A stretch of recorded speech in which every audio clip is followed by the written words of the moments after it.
You deserve to be alone. The sentence landed with the precision of a blade, clean, deliberate, final. It didn't shake. It didn't falter. It sounded like a truth he had been waiting years to say. Those were the last words I heard before the nurses began to wheel my bed down the corridor toward the operating theater. The hallway was cold enough to sting. Lights buzzed overhead in a long, sterile line.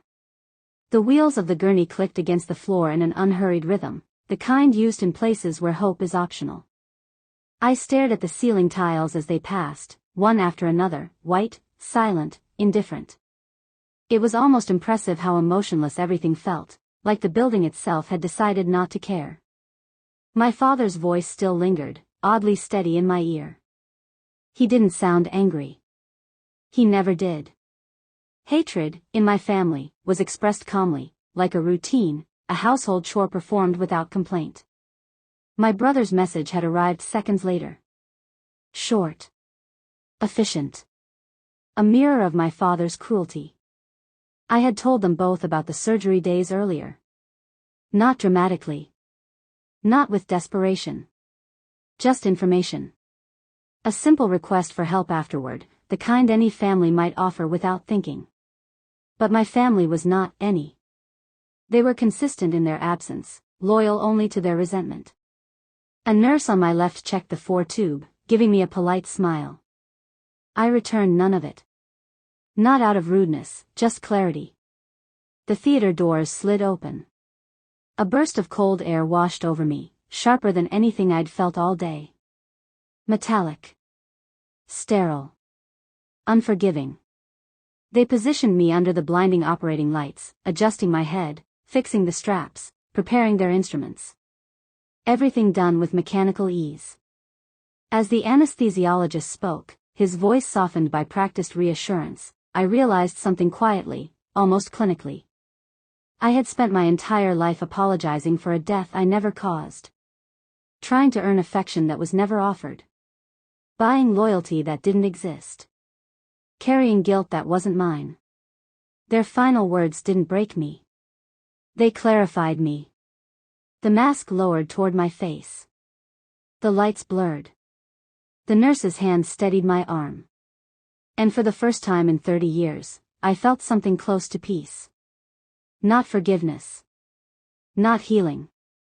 Just the clean, cold certainty that when I opened my eyes again, I would never give them anything they could use against me, not love, not guilt, not money. Nothing. When I opened my eyes hours later, the world was dim, quiet, and strangely still. A nurse checked my pulse, adjusted the blanket around me with gentle competence. You did well, she said softly. Do you want us to call anyone for you? The question hovered in the air. This was supposed to be the moment family appeared at your bedside. The moment hands held yours, even clumsily. The moment voices stumbled through worry or relief. But my family never stumbled. They struck. No, I said. There's no one. She nodded with an understanding smile that made something in my chest loosen, painfully. All my life, I thought I suffered because I was unlovable. The truth was simpler, they were incapable. My mother died giving birth to me, a tragedy that hardened my father into a man who couldn't forgive, didn't know how, and never tried. My brother grew up fed on the same bitterness. They didn't hide it, they shaped me with it. Every accomplishment of mine became a debt I owed them. Every success, something they felt entitled to. I filled their fridges, paid their rent, bought their houses, fixed their emergencies. I thought maybe if I loved hard enough, they'd soften. But lying in that recovery room, sore and stitched and breathing through the ache, something shifted. Not dramatically. Quietly. Like a curtain finally falling from a window. They would never see me beyond what they lost. And I was done paying for their grief. By the time I was discharged, I moved with the kind of calm that doesn't come from peace, but from certainty. At home, I sat at my desk, the evening light falling across the room in long, warm stripes. My laptop hummed to life. Every property they lived in. Every bill they ignored. Every allowance they depended on. All of it existed because I made it exist. I opened my lawyer's contact and typed one sentence. Begin the reversal. There was no need for details. He already knew the structure of everything tied to my name, and everything tied to theirs. His reply came back instantly. Understood. The second call was to the bank. The third to the accountant. The fourth to the property manager. My voice never shook. I never explained. I didn't justify. I simply untied every knot I had once tied for them.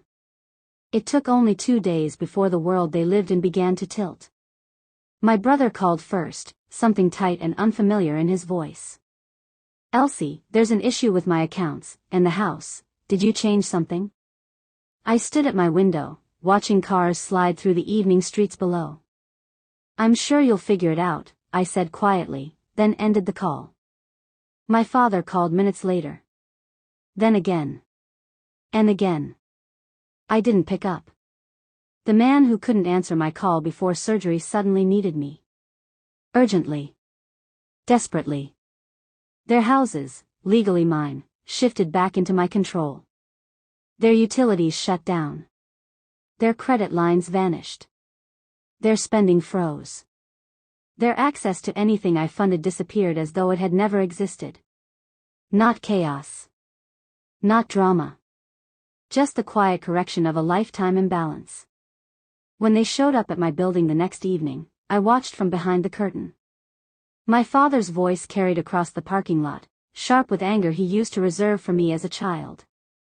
My brother paced beside him, agitated, confused. They demanded explanations. Accused me of betrayal. Called my name as if they still had the right. I didn't open the door. I didn't go downstairs. I simply watched them the way someone observes strangers, curious, but distant. For 20 minutes, they shouted into the night. For 20 minutes, I said nothing. When they finally left, I closed the curtains with a quiet finality that felt right. This wasn't revenge. Not yet. This was only the foundation. The real dismantling, the irreversible kind, was still ahead. And when it came, it would not be loud. It would not be cruel. It would simply be precise. Their downfall began quietly. Not with shouting. Not with confrontation. Not with some dramatic explosion. Just paperwork. Paperwork they never imagined could turn against them. The houses they lived in, mine. The allowances they survived on, mine. The cars they bragged about, mine. Every detail of their comfort was something I built, funded, maintained. And now, dismantled. Piece by piece. 2 weeks after the surgery, I returned to work. I moved slower than usual, careful with each step, but something in me felt sharper, like a blade finally honed instead of dulled. People asked how I was. They asked if I had support at home. They asked if I needed anything. It was odd being treated gently. My family never had. But I didn't tell them what was happening. Revenge works best when carried in silence. In the evenings, I documented everything. Every transaction. Every debt. Every hidden purchase my father thought I didn't know about. Every loan my brother took out assuming I'd pay it off. They had lived luxuriously on the assumption that love blinded me. But clarity is a far more efficient weapon. I forwarded the documents to my lawyer. Within days, the final phase began. Eviction notices. Asset seizures. Account terminations. Debt demands addressed directly to them instead of funneled through me. Nothing illegal. Nothing dramatic. Just truth. Cold and administrative. The first time my father saw one of the notices, he drove to my workplace. Security called up to warn me. I told them to let him wait in the lobby. I took my time finishing the email I was writing before walking down. He was pacing, red-faced, his hands shaking. When he saw me, he marched forward as if he still expected me to shrink. "What do you think you're doing?" he demanded. His voice echoed through the marble lobby. People stared. He didn't care. You think you can just take everything? You think you can throw us on the street? His breath hitched with outrage, not fear. I'm your father. I looked at him, really looked at him. A man who never cared whether I lived through my surgery, now angry that I reclaimed what was mine. I didn't take anything, I said quietly. I stopped giving. The silence that followed was heavier than his shouting.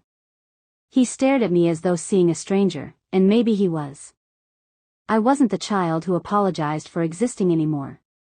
You owe us, he hissed. No, I said, stepping back. I don't. I turned away first. For the first time in my life, he followed me. But I didn't stop walking. Security escorted him out. My brother lasted longer, 2 more days, before his desperation cracked. He cornered me outside my building at night, eyes rimmed with exhaustion, his jacket thrown on hastily. Elsie, listen, he said with a shaky breath. We didn't mean what we said that day. The apology sounded like rust, unused and unnatural.